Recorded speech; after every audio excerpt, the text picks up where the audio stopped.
aren't just numbers on a page. These are people that we look at and see every single day and talk to and support in trying to just find alternatives to be safe. And that's what we're working on. Anyway, this is Hunger and Homelessness Awareness Week, and nobody should have to be hungry or go without a roof. With all the resources that we have around us in our society.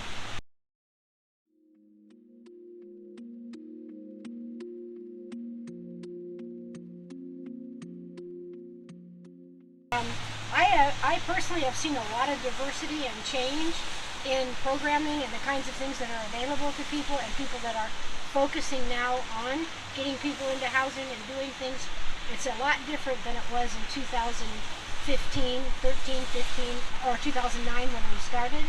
But we still have a larger number of unhoused people, and those that are unsheltered are in really significant numbers.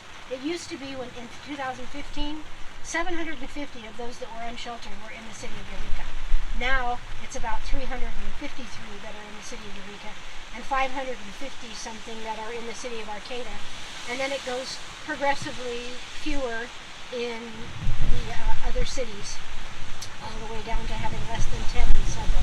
So there really are specific places that are really needing to step up and create some other alternatives.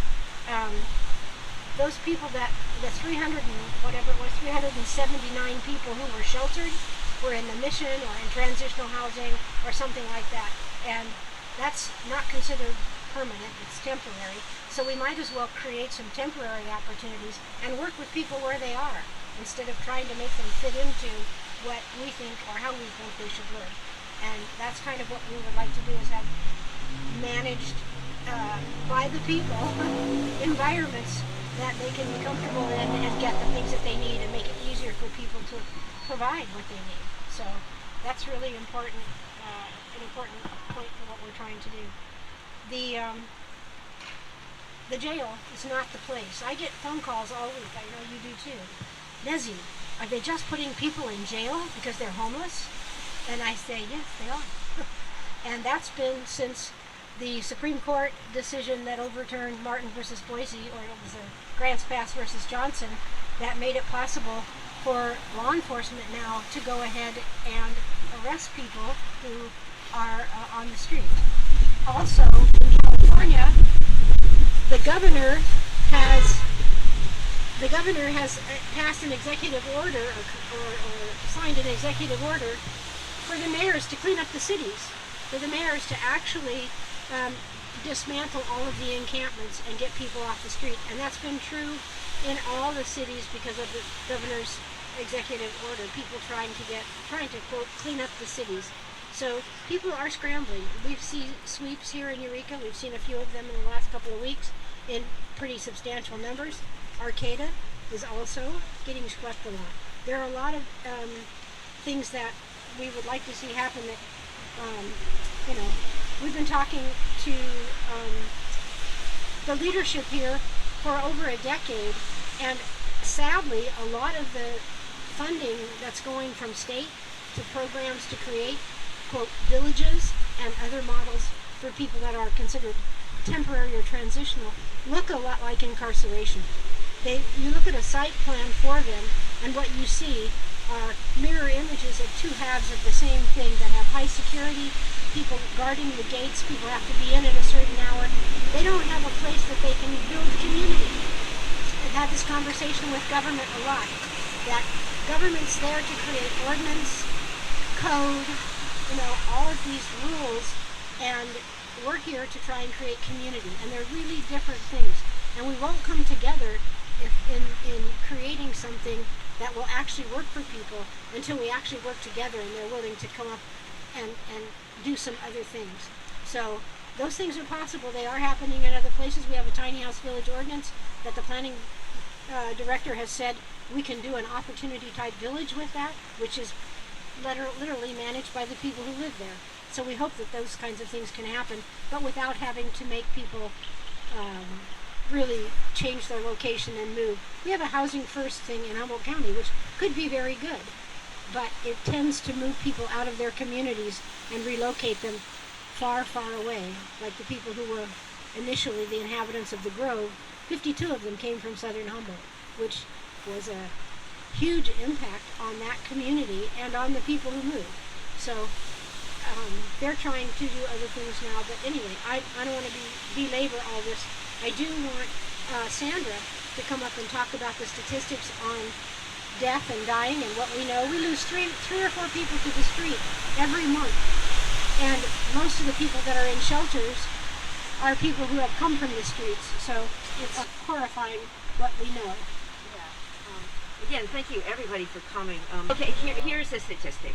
The average age of death of unhoused neighbors experiencing homelessness based on the Humboldt Coroner's Homeless Death Log from 2023, the whole year, is 48.3. 48.3 is the average age of death. Okay, now when you consider partnership calculated the life expectancy of people in Humboldt County, and it's 77.2. So when you subtract the average age of death from the life expectancy, and this to me is a horrifying number that we should not get used to, the average age of years lost to homelessness, the average age, number of years, is 28.9 years. 28.9 years. For someone living outside, their average loss is 28.9 years. So I just hope that if anybody knows people who might want to participate in what AHA's doing, you're making a difference that you may not see today, but it'll show up, years from now. So. Hello, everybody. My name is Rick. I was homeless for years. I was living in my truck, and I finally got off the street through the help of AHA and organizations such as AHA. They helped me to get into housing, to get all my records, my license, and all that kind of stuff. I do know that I witness a lot of this, especially in Arcata, a lot of places where they go and cut down trees and brush. They tell the homeless that they want them out of sight, but then they go cut down all the brush so that they have to see them, so that they can't see them, and then they run them off.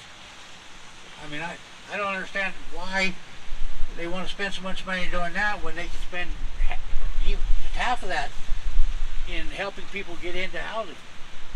To me, that's better spending of money than going out there and chasing all these people off. I watch people, I was part of it, where law enforcement comes along, especially on wet days. They come along and when you're in somewhere out of the weather, they'll come along and make you get out from underneath where you stand dry and fight the weather. These programs are really, really a wonderful way to go. AHA does a wonderful job, and I think if all of us could get together and do our part, and part of it would be if you're in housing, if you have a backyard, let people camp out in your backyard. They could be safe, they could be out of the way of the police, and they could have a tent they can get into and be comfortable. Basically, that's all I have. I just know that there's a whole lot of stuff that we could be doing. One other thing is, if you have a couch in your front room, you can always invite some of them in, and even if it's for a night on rainy days, that would be a great help in itself. So thank you. Thanks, Rick. The heartbreaking part is after so much work and effort on their part and on our parts, all of those who are helping them, they generally don't last even a year in the current housing model that the system has set up for them. They're not only being allowed to fail, they're being set up to fail and being sent back to the streets in a worse state than they were before they got into housing, with an eviction on their record and no survival gear. And so we absolutely do need an alternative. What we have right now is not working. I don't even think it's meant to work. And we just need to build that alternative and focus on the alternative and quit pouring everything into the system that is determined to fail. The next step for all of us is to actually do this and push the county, as we always have had to do, to make the pathway to have it happen. And that isn't going to happen with their help. They don't provide land. They might provide some technical assistance, but they are not going to be the ones to do that. You know, there's the example of Yeehaw up in Trinidad, and this is a long-standing thing, and they've got, you know, back issues that are really clouding up the thing right now. But the county, after passing this ordinance, should feel morally responsible to help people find a way to become legal and give them a timeline that's reasonable. And if that can't be worked out, then it should be very public what's happening. And whoa, it's getting windier.